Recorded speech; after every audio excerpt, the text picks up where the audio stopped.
Netflix is up 36% so far this quarter.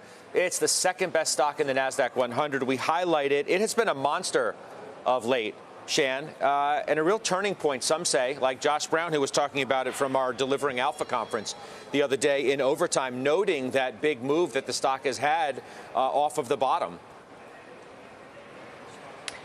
So, as you know, Scott, I've owned this stock for a long time, and we actually grew it to a full position this quarter. The fact is that Netflix decided to grow up and mature its business model at just the right time. It started making money at just the right time. And it's really, from a sustainability perspective, shifted, it's pivoted its approach and its focus to being able to grow revenue on their base rather than just focused, I think, with a lot of the other streamers because they are earlier in their life cycle on the number of subs.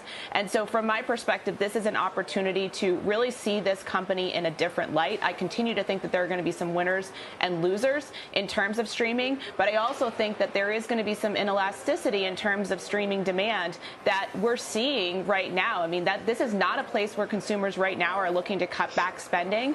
And so for me, this pivot came at the right time for them. Investor interest is going to be focused on the right things, which is the sustainability and the growth of the revenue rather than just on subs.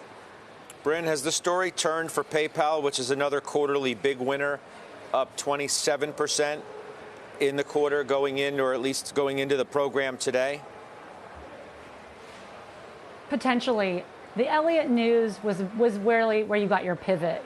And then they added the new CFO, and they did a good job of cutting expenses, and I think had a very good narrative. This was the first quarter that I feel like they had their act together.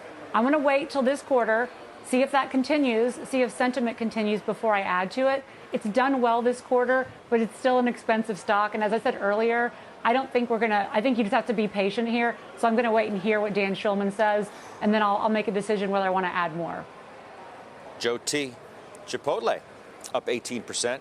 Reiterated today, outperform at Baird, $1,800 price target. Yeah, and you're actually getting it on a little bit of a pullback. It was well above $1,700 earlier in August. So I think the stock, which has been able to show the fundamental resiliency and the pricing power that you want in consumer discretionary, is one of the best-in-breed must-name owns in consumer discretionary. I've talked about it. I've advocated for it. And I think on this decline, it provides an opportunity if you're not in the stock just yet.